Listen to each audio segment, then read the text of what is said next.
نحمدہ و نصلی علی رسول الکریم اما بعد فاعوذ باللہ من الشیطان الرجیم بسم اللہ الرحمن الرحیم وعن انس بن عفان رضی اللہ تعالیٰ عنہ قال رسول اللہ صلی اللہ علیہ وسلم خیرکم من تعلم القرآن وعلمہ۔ عثمان بن عفان رضی اللہ تعالیٰ عنہ سے روایت ہے کہ رسول اللہ صلی اللہ علیہ وسلم نے ارشاد فرمایا کہ تم میں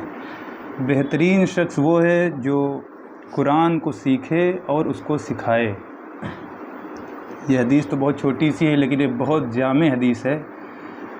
کہ انسان کو اللہ تعالیٰ نے پیدا کیا، کہ انسان کو جو اللہ تعالیٰ نے پیدا کیا تو اپنی جو خلقت ہے اللہ تعالیٰ کی، اس کا جو کلائمیکس ہے، جو سب سے بہترین چیز اللہ تعالیٰ نے بنائی، وہ اللہ نے بنایا انسان۔ اور اللہ تبارک و تعالیٰ نے جو سب سے بہترین کلام اللہ تبارک و تعالیٰ نے دیا، وہ دیا ہے قرآن۔ اور اللہ تبارک و تعالیٰ نے جو انسان کو ایک خاص صلاحیت دی ہے جو کسی مخلوق کو عطا نہیں کی گئی، وہ اللہ تبارک و تعالیٰ نے دی ہے بیان کرنے کی صلاحیت۔ تو اللہ تعالیٰ بھی یہ چاہتا ہے کہ جو اللہ تبارک و تعالیٰ نے انسان کو بہترین صلاحیت دی ہے بیان کرنے کی، وہ قرآن کو بیان کرنے پر لگائے، نہ کہ اور دوسری لغویات میں اور فحشیات میں لگائے۔ بہترین بات یہ ہے کہ انسان کو سب سے بہترین بنایا اور سب سے بہترین کلام اللہ نے دیا، اور سب سے بہترین جو اس نے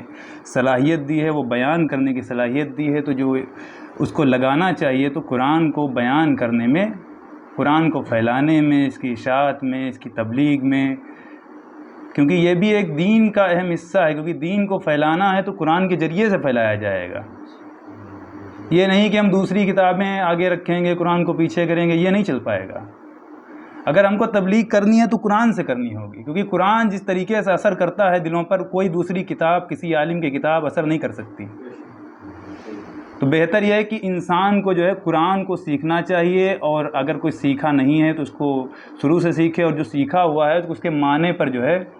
غور کرے، اور جو معنی پر غور کر رہا ہے تفسیروں پہ غور کرے۔